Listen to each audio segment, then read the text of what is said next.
Firman-Mu pelita terang jalanku,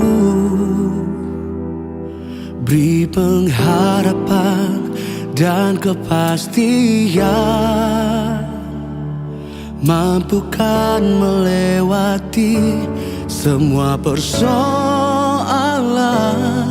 sangat teruji dan beri kemenangan. Firman-Mu ceritakan kasih-Mu, menyucikan hati dan pikiranku.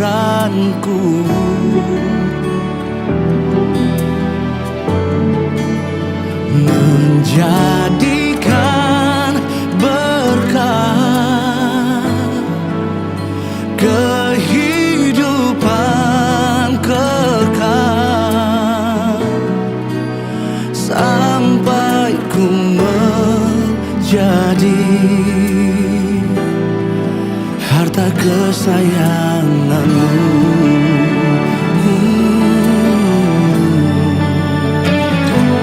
Firman-Mu pelita terang jalanku, di pengharapan dan kepastian, mampukan melewati semua persoalan, sangat teruji dan beri kemenangan.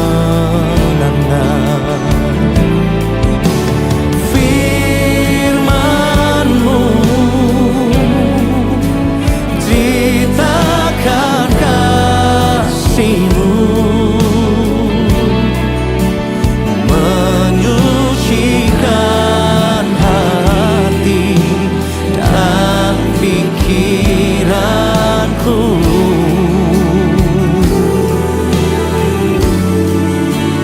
menjadikan berkah kehidupan kekal, sampai ku menjadi harta kesayangan-Mu.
Tanpa kesucian tidak ada satu orang pun melihat Tuhan. Tanpa kesucian tidak satu orang pun mengerti rencana Tuhan.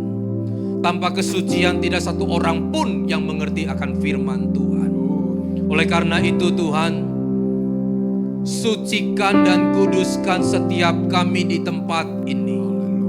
Sehingga kami boleh layak menerima kebenaran firman Tuhan.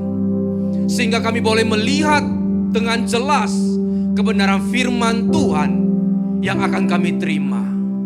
Oleh karena itu Tuhan, kami perlu Roh-Mu yang kudus untuk mengisi setiap hati kami, mengisi setiap hati pikiran kami, sehingga setiap firman yang kami dengar memberikan kekuatan kepada kami, menuntun setiap langkah kami, sehingga firman itu membersihkan hati kami yang kotor, memulihkan setiap hati kami yang mungkin sudah tercemar oleh dunia ini Tuhan. Biarlah firman-Mu berbicara kepada kami. Terima kasih Bapa, sehingga kami boleh kembali dari tempat ini menerima firman Tuhan yang memberikan kekuatan, yang memberikan setiap kebenaran di dalam pikiran kami Tuhan. Terima kasih Bapa. Dan mungkin hari ini kami datang di tempat ini, kami penuh dengan ketakutan dan kekhawatiran. Biarlah firman-Mu yang suci memberikan keberanian, kekuatan. Terima kasih Bapa. Urapi setiap kami di tempat ini. Di dalam nama Tuhan Yesus, kami sambut firman Allah. Haleluya. Amin. Amin. Silakan duduk Bapak Ibu. Shalom. Saudara, apa yang membuat kita menjadi suci dan kudus? Kita tahu bahwa ketika kita percaya, maka Allah menyucikan semua dosa kita. Saat itu kita disucikan total bersih. Sebagaimana firman Tuhan berkata, walaupun dosamu merah seperti kermisi, akan menjadi putih. Saudara, itu langsung. Tetapi dalam perjalanan hidup kita kemudian, disitulah muncul dosa-dosa kemudian. Dan dosa-dosa ini saudara, bagaimana kita supaya hidup di dalam kesucian Tuhan. Karena dosa itu muncul. Apa itu dosa? Dosa itu adalah suatu pelanggaran terhadap firman Allah. Dosa itu melanggar firman Allah, bukan menentang. Kita tidak pernah menentang firman Allah, tapi kita melanggarnya, saudara. Kalau menentang itu lain, berarti kita anti Kristus. Menentang kedudukan Tuhan. Menentang firman Allah karena kita punya sendiri. Tetapi kalau melanggar, kita percaya tapi kita melanggar. Kita tahu dan kita melanggar. Jadi apa saudara yang membuat kita bisa hidup suci? Bisa terhindar dari semua dosa-dosa yang gak perlu itu. Yang kita lihat pertama, saudara, kita lihat adalah kesungguhan kita. Jikalau hidup kita tidak pernah sungguh-sungguh, baik di dalam doa, dalam pelayanan, dalam bekerja, dalam apapun juga, kita tidak akan pernah berhasil. Saya sungguh-sungguh Pak, itu mungkin karena mele-mele, karena mungkin dipuji, mungkin karena dapat sesuatu hadiah. Tapi kesungguh-sungguhan itu bukan karena itu, tapi karena memang karakternya dia. Mau senang tidak senang, kelompoknya banyak atau tidak, dia tetap sungguh-sungguh. Itulah orang saudara, ketika ada sungguh-sungguh, maka dia berdoa pun sungguh-sungguh.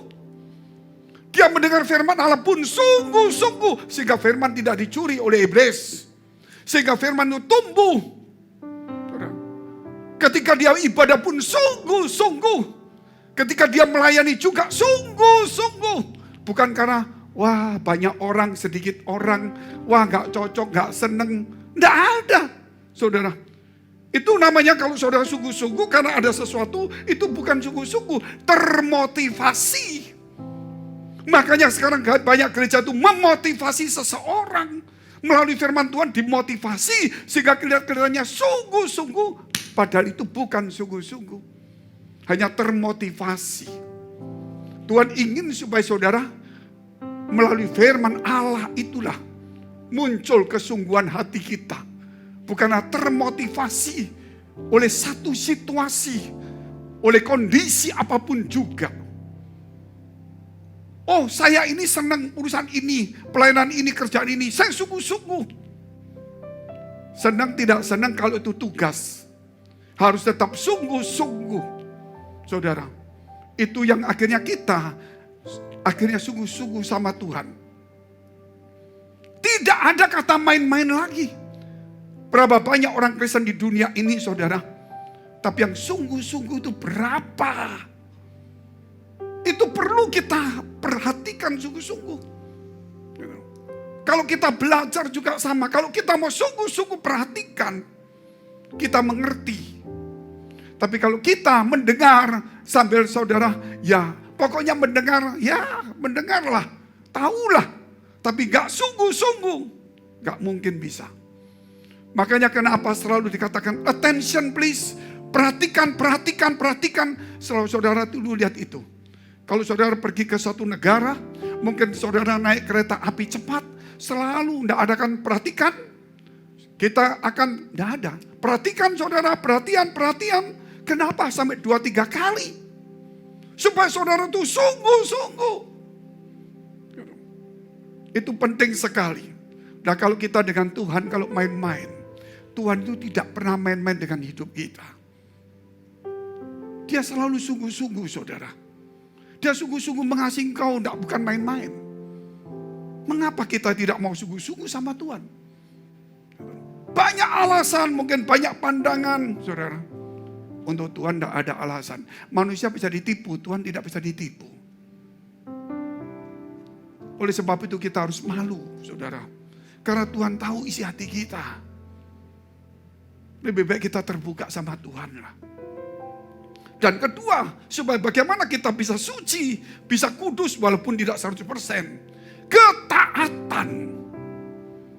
Kalau sudah tidak taat, tidak bisa. Saudara, makanya kita perlu melatih diri kita taat. Apa yang Tuhan katakan sebelum Yesus datang ke dunia. Allah berfirman, aku akan memberikan hati yang baru dan roh yang baru. Hati yang taat. Saudara, bahkan Yesus turun ke dunia memberikan contoh bahwa dia taat sampai mati di kayu salib. Saudara, itu namanya saudara ketaatan. Kalau kita sudah nggak bisa taat, siapa itu? Oh, ini orang biasa, jangan didengar lah, belum tentu benar. Siapa itu pemimpin kita? Masih belum. Oh itu orang besar, kita dengar. Nggak bisa. Ketaatan itu saudara, siapapun yang di atas kita, terutama juga firman Allah yang berbicara, apapun kondisi kita tetap harus taat. Tidak ada pemberontakan, saudara. Tidak pikir-pikir, oh ini cocok enggak, oh ini perjanjian lama, oh ini perjanjian baru, oh ini, tidak ada, saudara. Selama itu tidak menentang ajaran Yesus, saudara, itu kita mesti taatin. Jadi kalau kita sudah tidak taat, saudara, bahaya. Jadi kita sudah bukan lagi murid Yesus. Kita hanya pendengar. Makanya hari ini, saudara, orang yang tidak taat itu sama dengan durhaka. Durhaka itu, bicara durhaka itu ada 2 bagian. Pertama, durhaka itu berarti kita itu melawan firman Allah. Bukan cuma melanggar, melawan. Saudara, melawan firman Allah itu durhaka. Makanya nanti kita lihat ada manusia durhaka di akhir zaman ini. Karena dia bukan melanggar, tapi melawan. Terus kedua, kenapa kita sebut anak durhaka? Bukan melanggar, tapi melawan orang tua. Saudara, itu bedanya. Kalau melanggar itu, kamu pergi sini ya, iya. Tapi akhirnya, mungkin gak ada, aku tak belok sih. Itu melanggar. Tapi kalau melawan, orang ngomong dilawan, saudara. Itu namanya durhaka. Nah, kenapa durhaka itu selalu diarahkan kepada Tuhan dan kepada orang tua? Saudara lihat itu. Durhaka itu cuma diarahkan kepada Tuhan sama orang tua, lebih banyak begitu. Karena Allah kita itu adalah Bapak kita juga. Saudara. Karena Allah kita ini mau disebut Bapak. Makanya kalau kita melawan firman Allah, durhaka. Sehingga kemudian durhaka itu diberikan juga kepada anak melawan orang tua. Itu berbahaya. Dan saudara lihat sekarang ini, zamannya anak melawan orang tua. Walaupun di gereja 90% anak-anak muda itu sudah jiwanya pemberontak. Karena dunia sudah mengajarkan kepada kita, oh kita punya pikiran sendiri, hak asasi. Saudara, kita lupa, saudara, Tuhan juga memberi kepada kita free will. Gitu. Tapi juga memberikan firman Allah. Engkau punya hakmu sendiri. Tetapi Tuhan juga memberikan perintahnya. Engkau boleh melakukan dirimu sendiri. Tetapi kalau engkau tidak melakukan firman Allah, ada hukuman. Paham saudara? Ada hukuman. Free will dikasihkan, saya mau ngelawan, saya mau murtad, saya mau ini terserah. Tuhan, memang saya kasih kamu. Tapi tunggu dulu, saya kasih kamu bukan berarti kamu benar. Saya kasih firman Allah. Kalau kamu nuruti firman Allah, kamu dapat berkatnya. Kalau kamu melawan, ya free willmu jalan, silakan. Kemauan kita. Justru itu sekarang diangkat di dunia. Hakmu. Lupa tentang ada juga yang namanya aturan. Firman itu. Akhirnya saudara lihat hak asasi manusia. Sekarang mulai beragama pun. Saudara, kita bicara tentang Tuhan pun sudah tidak boleh lagi. Ini sudah mulai tidak karuan. Jadi ini sudah mulai durhaka. Bukan melanggar, menentang firman Allah. Kita lihat dulu firman Allah di akhir zaman ini apa. Ya, temanya jelas saja.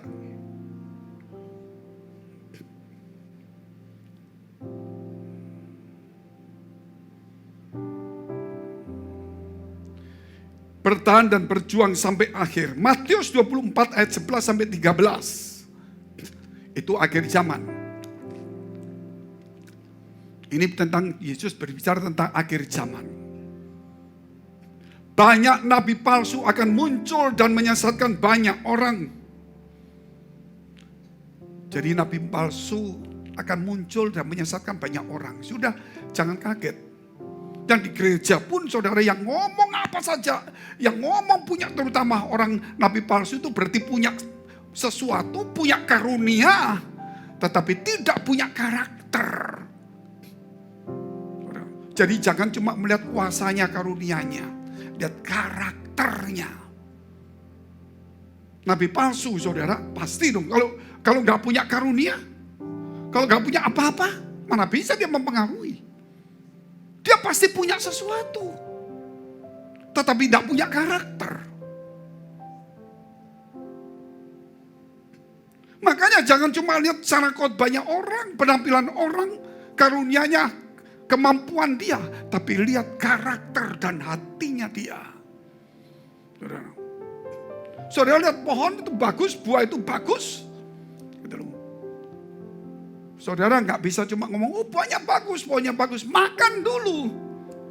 Amin. Makan dulu baru bisa tahu pohonnya seperti apa. Jadi mesti mendalam dulu. Termasuk anak-anak muda kalau mau menikah kalau pacaran, perhatikan dulu baik-baik. Jangan cuma dengar cerita omongannya, janjinya, saudara, karunianya. Tapi belajar tanya sama Tuhan. Nah kita lihat saudara, kita lihat terus ayat tadi 12. Dan karena makin bertambahnya kedurhakaan. Bukan pelanggaran ya. Banyak pelanggaran, banyak diampuni. Kedurhakaan. Maka kasih kebanyakan orang akan menjadi dingin. Kenapa kok dingin? Saudara, kalau anak selalu melawan orang tua. Orang tua mencintai anak luar biasa. Karena terus dilawan. Lama-lama hatinya orang tua itu dingin. Saudara, dingin. Tapi saya nggak katakan Allah kita dingin, enggak. Ini menunjukkan bahwa saudara, kita ini sudah dingin juga di akhir zaman ini. Karena banyak kedurhakaan, maka banyak kasih itu dingin. Saudara lihat banyak orang tua sekarang ditentang dingin. Saudara di gereja saja. Kalau ketua komsel atau pendetamu ngomong itu, saudara lawan terus. Dingin dia juga, saudara. Tapi kita tidak boleh dingin. Itu kan umumnya seperti, sudah gak pusing aku. Dia mau ngomongin gak. Yang penting dia ke gereja ngasih perpuluhan. Aku banyak uang, gak pusing deh aku sekarang. Akhirnya dia begitu dingin. Kelihatannya berapi-api. Tapi tujuannya cuma gak pusing. Mau apa saja pokoknya lu kasih duit deh. Kalau kasih tidak bicara lu kasih duit. Kasih itu selalu mengingatkan kita. Mendoakan kita. Tidak henti-hentinya. Itu penting. Makanya saudara lihat itu. Makanya gereja menjadi dingin. Kasihnya orang menjadi dingin. Sudah tidak berapi-api lagi. Yang ketiga dulu. Yang ayatnya di bawah. Tetapi orang yang bertahan sampai pada kesudahnya akan selamat. Akan selamat. Jadi bagaimana kita bisa bertahan? Kita lihat poin pertama dulu, saudara. Kedurhakaan merajalela. Kedurhakaan merajalela. Kita lihat dulu 2 Tesalonika pasal 2 ayat 3. Tadi sudah saya terangkan, tinggal saya kasih ayatnya. Janganlah kamu memberi dirimu disesatkan orang dengan cara yang bagaimanapun juga. Nabi palsu jangan. Sebab sebelum hari itu haruslah datang dahulu murtad. Dan harus dinyatakan dahulu manusia durhaka yang harus binasa. Durhaka, saudara. Manusia durhaka itu bukan berarti kita-kita saja yang lawan orang tua. Manusia durhaka ini berarti orang yang menentang Tuhan itu. Itu harus dinyatakan. Tapi kedurhakaan itu muncul juga. Bukan berarti, saya ini ada beberapa orang kampung saya durhaka Pak. Itu hanya zaman. Zamannya durhaka sudah mulai sekarang. Tetapi orang yang durhaka ini belum muncul. Ini yang akan menentang Allah. Saudara, melawan Tuhan. Melawan firman. Tapi sekarang ada yang sudah melawan. Tapi itu zamannya durhaka. Kedurhakaan biasa. Tapi yang disebut ini seorang yang durhaka yang akan menjadi lawan Tuhan. Antikris sesungguhnya itu. Tetapi saudara, antikris atau kedurhakaan itu sudah merajalela. Karena rohnya sudah roh durhaka. Sekali lagi durhaka itu bukan melanggar firman Allah. Tapi melawan firman Allah. Melawan perintah Tuhan, melawan Tuhan, saudara. Atau juga melawan orang tua. Ini perhatikan baik-baik. Jadi kita harus mendidik anak kita baik. Tidak bisa tidak. Kita juga harus bagaimana caranya. Jangan sampai anak kita durhaka. Ya kita mesti hati-hati, bijaksana juga. Karena kalau terlalu banyak ngomong, salah-salah. Dia nentang-nentang jadi kebiasaan melawan. Kebiasaan tidak sepertinya durhaka jadian. Karena sudah biasa. Jadi kita nih harus pelan-pelan punya hikmat bijaksana yang mengatur yang baik. Makanya di gereja ini diajari saudara. Supaya kita menjadi orang yang bijaksana, bukan pandai. Karena anak-anak zaman sekarang itu pandai-pandai. Kalau kita ngomong pandai, kita kalah pandai. Mau tanya handphone aja, mama goblok. Gitu loh. Tanya aja kadang-kadang, sudah mah gampang itu, memang bodoh. Memang kita kalah pandai saudara. Kayak zaman dulu, orang tua kita kalah pandai sama kita. Sekarang anak kita lebih pandai, kenapa? Karena zamannya berbeda. Alat-alatnya, mobil-mobilnya semua berbeda. Nanti anak kita suatu hari tua, kalau Tuhan belum datang. Mobil terbang, anaknya lebih akhirnya pesawat terbang, mobil terbang, dia nggak bisa. Dia ngomong, papa bodoh. Ini sama. Tetapi kita harus menjadi bijaksana. Jadi jangan merasa pandai, bijaksana. Makanya di gereja, saudara, yaitu gadis bijaksana yang masuk surga, bukan yang pandai. Yang pandai firman Tuhan itu banyak, yang bijak itu sedikit. Kadang-kadang yang pandai itu suka menentang, suka argumentasi, suka berdebat, tidak mau kalah. Suka mengeluarkan ayat-ayat yang lain ketika dia omong, saudara. Tapi yang bijaksana itu dia tahu menempatkan dirinya. Ada begitu banyak ayat, kalau ini dikasihkan, mungkinkah itu Tuhan berpesan kepada saya? Jangan terus, oh ini ada ayat lain lagi, nggak perlu, saudara. Roma 6 ayat 19, ini kita bicara tentang bukan manusia durhaka seorang, tapi zamannya. Aku mengatakan hal ini secara manusia, karena kelemahan kamu. Sebab sama seperti kamu telah menyerahkan anggota-anggota tubuhmu menjadi hamba kecemaran dan kedurhakaan yang membawa kepada kamu kedurhakaan. Demikian hal kamu sekarang harus menyerahkan anggota-anggota tubuhmu menjadi hamba kebenaran yang membawa kamu kepada pengudusan. Luar biasa enggak, saudara? Bagaimana supaya kudus? Ya taat firman Allah. Kalau enggak taat berarti melanggar atau melawan. Antara melanggar dan melawan itu beda tipis. Bagi orang yang ngerti firman Allah. Yang tidak mengerti firman Allah kelihatan itu memang berbeda jauh. Karena dia tidak ngerti, dia melanggar. Yang ngerti, kamu mesti banyak berdoa. Apa hanya doa saja? Apa Bapak tahu kalau saya tidak berdoa? Gitu loh. Bukankah firman juga berkata bersukacitalah? Sudah ngelawan, saudara. Sudah mulai dia adu firman. Bukannya dia bilang, oh iya betul. Ya Pak, saya akan berdoa. Selama ini saya mungkin bersukacita mikir, tetap berdoa kurang, mengucap syukur juga kurang. Nah, mungkin begitu, saudara. Atau direnungkan. Itu 1 Tesalonika ayat 15, 16, 17. 16, 17, 18. Jadi saudara, ayat saudara, saya ini banyak melayani. Setelah orang belum mengerti itu taat semua baik-baik. Melanggar-melanggar tidak ngerti.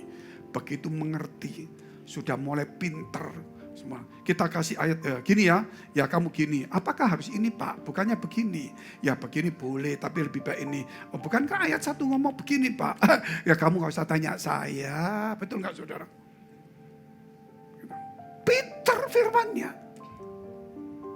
Minta petunjuk tapi saudara melawan. Nah buat apa dia tanya sama pemimpin? Gak usah jadi bawahan, jadi pemimpin saja. Betul gak, saudara? Itu hati-hati loh. Kita juga sama, jemaat, hati-hati, saudara. Kalau saudara dengar firman Allah terus saudara terus gak menentang terus, ya saudara jadi pengkhotbah saja gitu loh. Khotbah itu gak gampang, saudara. Itu harus mempersiapkan diri, mesti percaya ada Tuhan, imannya harus teguh supaya tidak bimbang. Ini bicara tentang kedurhakaan. Kedurhakaan itu, saudara, kalau kita mencemarkan dirinya dan memberikan anggota kita, tubuh kita kepada kedurhakaan, maka kita akan kedurhakaan itu. Pak, anggota tubuh kok bisa menyerahkan anggota kedurhakaan, Pak? Oh iya, jelas. Saya mau tanya saudara, kalau saudara, oh ini ada Pak Henry nih, contohnya saya ambil aja. Dia pernah cerita sama saya waktu di Amerika, dia kerja di restoran. Gitu. Dia kerja on time, datang. Hanya saudara tahu, berdirinya itu loh, waktu dia ngelayani orang berdirinya gini. Gak tahu bagaimana, dia cerita sendiri. Besok bosnya bilang, kamu keluar ya? Oh, saya salah apa? Bosnya gak seneng gayanya. Mungkin ada orang datang, saudara orang datang ini makan. Oh, iya. Mungkin saudara juga sama. Saya kadang-kadang lihat itu ada orang.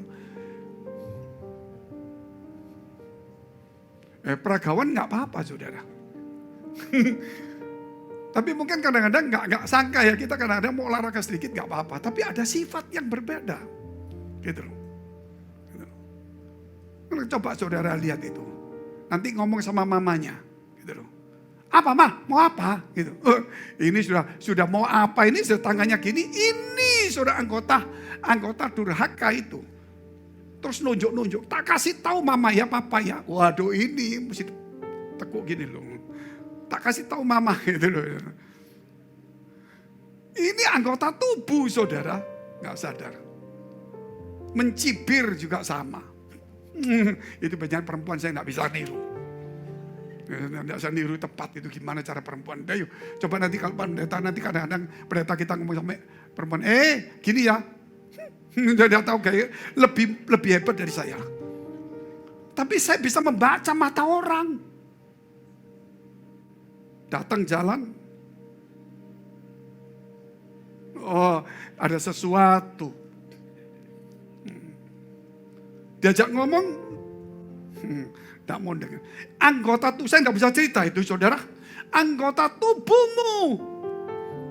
Walaupun mungkin mulut kita tidak katakan. Itu sudah menunjukkan kau melawan, menentang. Saya tidak pernah melawan orang tua pak. Gitu loh. Cuma kalau ngomong, apa yang mana? Gak direken. Saya gak lawan kok. Tapi anggota tubuhmu itu sudah durhaka. Jadi kalau saya ceritakan ini saudara, begitu banyak. Tapi kita gak bisa terus-terusan seperti ini. Hati-hati sama Tuhan. Kadang-kadang saya juga melihat ada orang sama Tuhan karena terlalu akrab. Sampai ya haleluya Tuhan, kok luar biasa. Kok baik. Ya Tuhan, Tuhan baik. Apa ini? Mungkin kamu sakit gak apa-apa. Coba hormati Tuhan lah. Kalau kamu gak digituin sama orang mau gak? Gak mau ya hormati Tuhan juga deh. Amin. Makanya Tuhan ngomong apa? Supaya kamu saling menghormati. Supaya hormat itu merasa bukan berarti orang itu hebat, orang kaya atau hormati. Enggak. Karena memang biasa untuk menghormati orang. Karena setiap orang juga mau dihormati. Makanya hormati orang tuamu. Betul gak saudara? Hormatilah pemimpinmu. Dan hormatilah Tuhanmu. Kalau kamu tidak menghormati Tuhan, maka Tuhan tidak menghormati engkau. Itu ada di dalam 1 Samuel pasal 2. Tuhan katakan juga. Kalau kita menghormati Tuhan, Tuhan menghormati kita. Siapakah kita ini? Sampai Tuhan mau menghormati kita. Siapa kita ini? Nggak ada apa-apanya. Tapi Tuhan menghormati kita. Kenapa? Karena itu firman. Karena kita belajar menghormati karakter. Saudara, Allah itu butuh karakter, hormat itu ada. Amin. Makanya ketika kau menghormati Allah, Allah juga menghormati kamu. Loh kok ada ayatnya. Siapa yang menghormati aku akan kuhormati dia. Saya carikan dulu sebentar. Saudara kelihatannya tidak pernah baca firman mungkin. Nanti pulang ngomong ada enggak percaya aku ya sudah. 1 Samuel pasal 2 ayat yang ke-29. Saya kalau ngomong saudara harus ada ayatnya. Mengapa engkau memandang dengan lobah kepada korban sembelihanku? Ini di luar ayat yang sudah saya siapkan.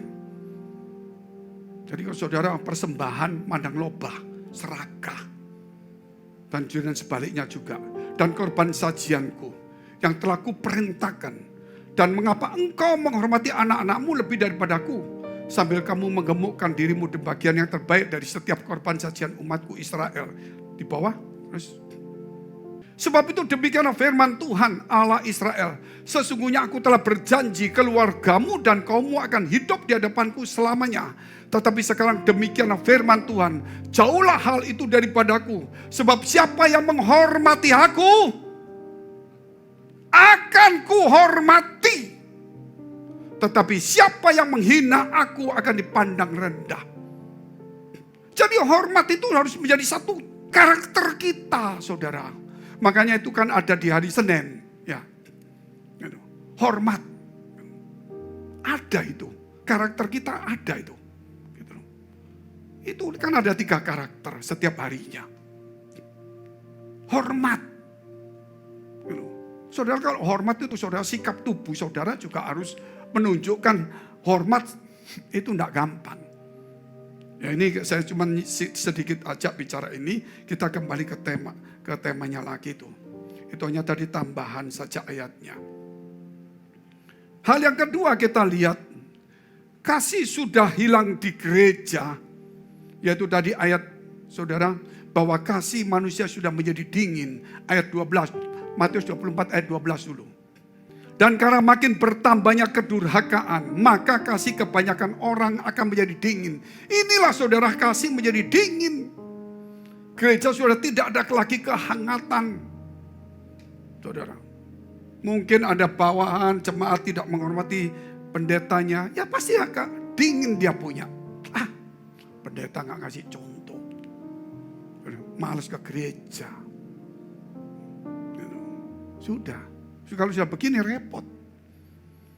Jangan nyalakan pendetanya saja, saudara. Pendeta itu satu ngadepi begitu banyak.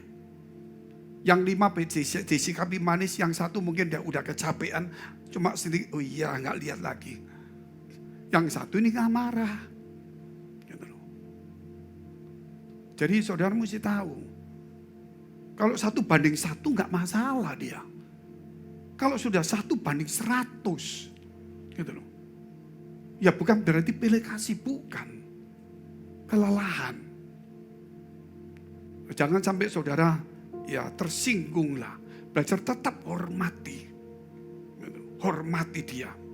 Supaya kita dihormati juga. Dan dia itu wakil Tuhan juga. Kalau kita menghormati pendeta, bukan saudara mengidolakan. Kalau sudah mengidolakan, sudah memberhalakan itu beda. Dihormati, orang kaya, orang pandai, pendeta dihormati karena dia berhasil, karena dia kerja keras, kita hormati. Tapi kalau kita berhalakan itu berbeda. Saya hormati orang. Walaupun mungkin dia bukan orang Kristen, saya hormati. Kenapa? Bukan soal agamanya. Mungkin sopan santunnya, mungkin cara hidupnya, mungkin dia mendidik anaknya, saudara. Mungkin cara kerjanya, keberhasilannya dia, kita hormati. Belajar saudara hari ini, saudara kadang-kadang tanpa sadar. Saudara merasa orang kok gak respect sama saya ya. Karena saudara sikap tubuhmu itu loh kadang-kadang sepertinya meremehkan orang, nggak boleh.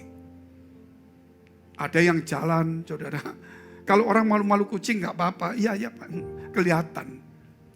Tapi yang terlalu pede ini bahaya, saudara. Saya nggak bisa ngomong, cuma saya ngomong tentang kasih aja dulu. Kita lihat Wahyu pasal 2 ayat 4 dan 5. Namun demikian aku mencela engkau karena engkau telah meninggalkan kasihmu yang semula. Terus, sebab itu ingatlah betapa dalamnya engkau telah jatuh, bertobatlah dan lakukanlah lagi apa yang semula engkau lakukan. Jika tidak demikian aku akan datang kepadamu dan aku akan mengambil kaki dianmu dari tempatnya. Jika engkau tidak bertobat, aku bertobat apa? Aku gak salah. Meninggalkan kasih semula, tidak punya semangat lagi, tidak berapi-api, tidak berkobar-kobar. Ya Pak, karena saya kasih dingin Pak, karena saya tidak dihargai jemaat Pak, karena mereka, waduh terlalu banyak omongan seperti itu. Termasuk juga mungkin jemaat, karena pendetaku seperti ini Pak, karena mamaku seperti ini Pak, karena anakku seperti ini. Oh itu enggak bisa saudara. Itu berlaku untuk orang dunia. Tapi kita saudara, walaupun anak menentang kita, sebagai orang Kristen sungguh-sungguh, tetap harus mengasihi dia. Tetap mendoakan dia, betul nggak? Loh orang jahat saja kita harus berbuat baik. Musuh pun kita harus mengasihi, betul nggak saudara? Apalagi anak kita, keluarga kita. Walaupun dia menentang, walaupun dia durhaka. Kasih tidak boleh menjadi dingin, itu orang dunia. Di gereja juga sama. Kasih itu tetap harus menyala-nyala. Tapi kalau kasih tergantung seneng gak bisa. Harus api itu ada, namanya api itu terbakar-bakar. Saudara, waktu saya di Israel, gitu, saya melihat mereka tuh berdoa tuh gak kayak kita loh saudara. Mereka berdoa tuh goyang semua loh. Ada yang gini, ada perempuan rambutnya dikuncir, saudara gini, pelaku saya lihat, kok orang modelnya, sampai saya pikir itu manifestasi apa ini? Saya tidak mengerti, saya bilang, ada apa ini? Ada yang gini-gini, kok nggak sopan di hadapan Tuhan ya? Gitu loh. Saudara lihat nanti orang Israel kalau baca itu, Alkitab, ada yang gini, macam-macam, kenapa itu? Bukan berarti dia main-main, enggak. Karena dalam prinsip mereka, itu seperti kandil itu, 7, yang nyala itu, lilin itu, api itu. Jadi roh Allah itu seperti api, dan dia itu anak Allah. Makanya saudara, anak Allah itu berarti harus berapi-api. Untuk menyatakan itu, waktu dia berdoa membaca firman Tuhan, dia goyang. Gitu loh. Untuk menyatakan kalau dia itu berapi-api. Makanya punya semangat yang tinggi mereka itu. Mereka bukan karena orang pandai, tapi mereka punya semangat yang tinggi. Nanti saudara ngomong, Israel kok anak Allah Pak? Yesus itu anak tunggal Allah. Berarti anak tunggal Allah berarti dia diperanakan Allah secara kealahan. Saudara, bukan lahir sama manusia. Kita itu anak Allah diadopsi. Itu ada pelajaran, hati-hati loh sekarang. Pendeta ngomong, oh itu Adam anak Allah, setan anak Allah, Yesus anak Allah, sama-sama anak Allah. Loh, saudara, kita juga anak Allah sama. Tapi kita kan diadopsi, mereka diadopsi. Tapi bukan anak tunggal Allah loh. Yesus itu anak tunggal. Betul nggak saudara? Nah kalau pemahaman teologi saudara, Alkitab saudara sudah mulai melenceng. Ini pendeta besar aja berjaya seperti itu loh. Ngeri saudara pelajaran akhir-akhir ini. Gitu loh. Makanya saya inginkan saudara, kalau rohmu tidak menyala-nyala lagi sudah berbahaya. Firman itu akan kabur semua. Gitu loh. Saya menyala-nyala Pak, itu karena membenarkan dirimu. Karena kita mau membenarkan diri, ngomong yang ngelawan terus, kelihatannya berapi-api, enggak. Berapi-api itu karena kebenaran. Bukan karena tidak mau kalah. Paham saudara? Itu beda. Makanya hari ini kita banyak melihat hal-hal tertentu. Nah, supaya cepat saja, yang ketiga, bertahan dan berjuang sampai akhir. 2 ayat saja, saudara, saya tidak terangkan. Karena ini sudah terlalu banyak kita dengar.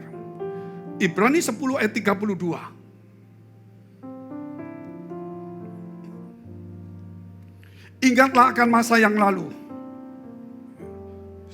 Sesudah kamu menerima terang, kamu banyak menderita oleh karena kamu bertahan dalam perjuangan yang berat.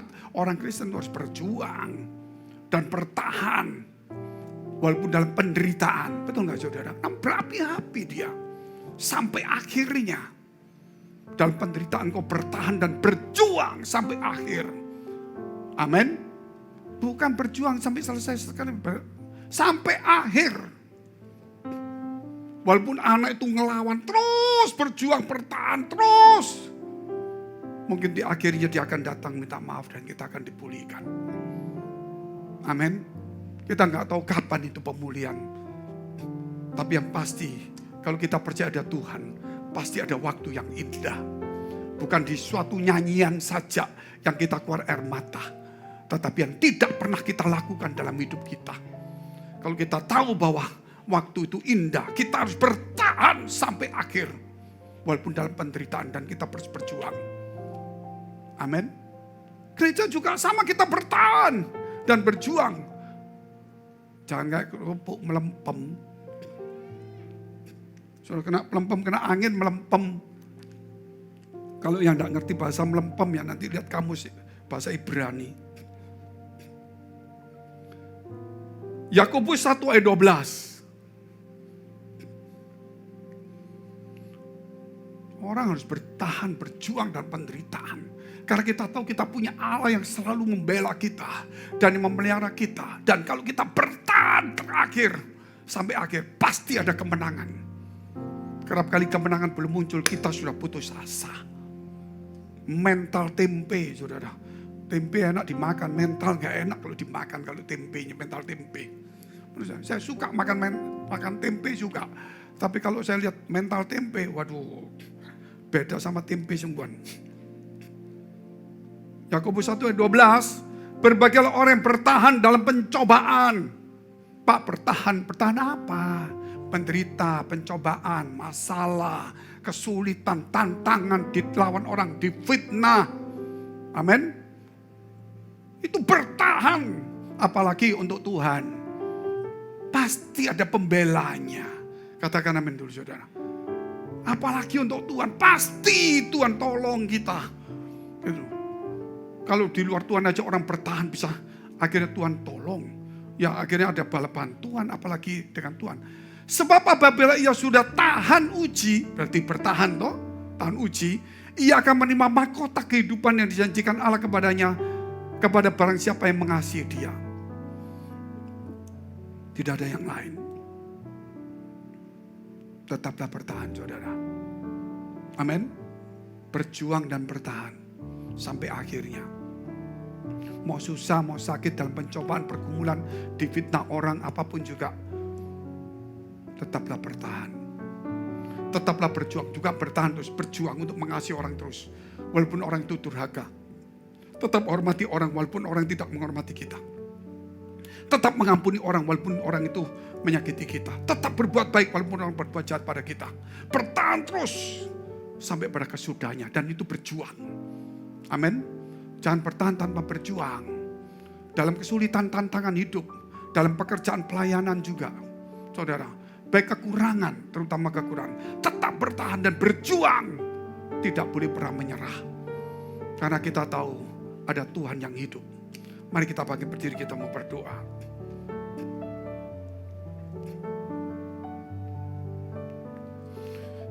Glory, haleluya, haleluya. Kami bawa umat-Mu hari ini di hadapan Engkau Tuhan. Supaya kami bukan hanya pandai dan melanggar ataupun menentang dan melawan Tuhan. Tapi biar kami boleh menjadi bijaksana hari ini. Kami mau sungguh-sungguh menggunakan hidup dengan baik. Dan kami Tuhan, ajar kepada kami untuk taat. Baik anggota tubuh kami maupun sikap kami. Supaya kami tidak menunjukkan kedurhakaan. Tapi kami belajar untuk menghormati setiap orang. Engkau mengurapi setiap kami Tuhan. Supaya kami tetap bertahan dan berjuang. Walaupun ada orang yang menyakiti hati kami. Kami tetap mengasihi. Hati kami tetap mengasihi kepada anak orang tua kami. Walaupun mereka mungkin salah dan sebagainya. Karena kami tahu kami punya Tuhan. Kami punya, dan Engkau Tuhan yang selalu menolong kami. Engkau memberkati umat-Mu di tempat ini. Kau sucikan setiap hati pikiran kami. Biar mereka mempunyai karakter Kristus hari ini. Supaya mereka Tuhan bukan orang gampangan. Tapi mereka adalah orang-orang pilihan Tuhan. Di dalam nama Tuhan Yesus. Glory, haleluya, haleluya. Dalam kasih-Mu Kau membawaku, Bukan turun, bukan dingin. dalam kuasa-Mu Kita punya Tuhan yang berkuasa. Berlindung di dalam kebenaran firman Allah. dalam kekudusan Kudus itu harus taat. Kau membawaku Ingat kita punya Tuhan. berjalan Pasti kita akan menang. Dan kita akan lewati semuanya dengan baik. Glory, haleluya, haleluya. dalam kasih-Mu Ingat Abraham, dia terus bertahan dan berjuang. Akhirnya Tuhan mengangkat dia.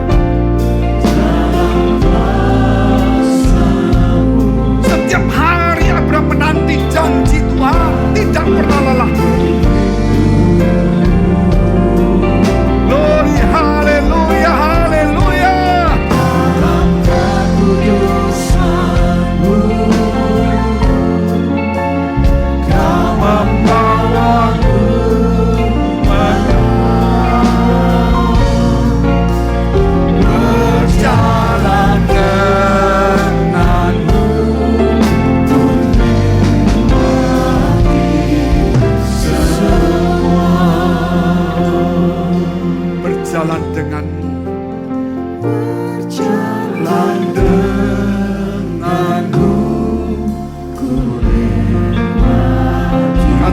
sekali lagi berjalan denganmu.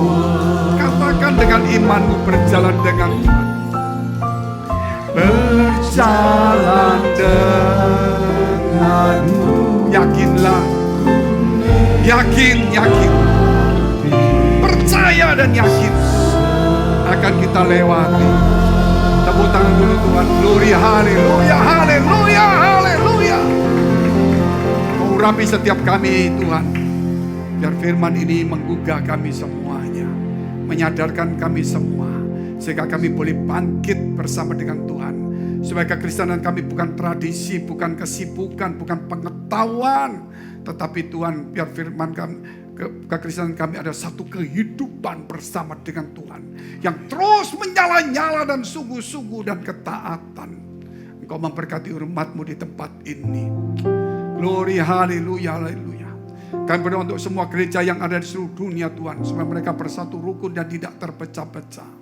Supaya dunia percaya Yesus adalah Tuhan bagi kemuliaan Allah Bapa di surga. Demikian gereja di mana kami menggembalakannya. Gereja Blessing and Spirit. Tuhan, kami juga berdoa untuk setiap persembahan yang persembahkan umat-Mu.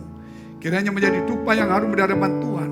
Dan Kau memberkati setiap pekerjaan rumah tangga, kesehatan, iman rohani mereka. Sampai kepada anak cucu mereka. Biar kebajikan terus menyertai kami. Kami tahu bahwa Engkau tetap melindungi kami. Mari dekapkan kedua tangan-Mu di dadamu. Firman Tuhan berkata, jagalah hatimu dengan penuh segala kewaspadaan. Karena dari situlah terpancar kehidupan. Jadilah berkat dan terimalah berkat rahmat anugerah dari Allah Bapa di surga. Di dalam putra tunggalnya Yesus Kristus yang mati bangkit. Naik ke surga menyediakan rumah. Akan datang menjemput dan menghakimi. Dan di dalam persekutuan dengan Roh Kudus yang selalu menyertai kita mulai hari ini sampai selama-lamanya. Kita akhiri dengan doa yang diajarkan Tuhan Yesus pada kita. Bapa kami yang ada di surga, dikuduskanlah nama-Mu, datanglah kerajaan-Mu, jadilah kehendak-Mu di bumi seperti di surga. Berikanlah kami pada hari ini makanan kami yang secukupnya. Dan ampunilah kami akan kesalahan kami. Seperti kami juga mengampuni orang yang bersalah pada kami. Dan janganlah membawa kami ke dalam pencobaan. Tetapi lepaskanlah kami daripada yang jahat. Karena Engkau yang punya kerajaan dan kuasa dan kemuliaan sampai selama-lamanya.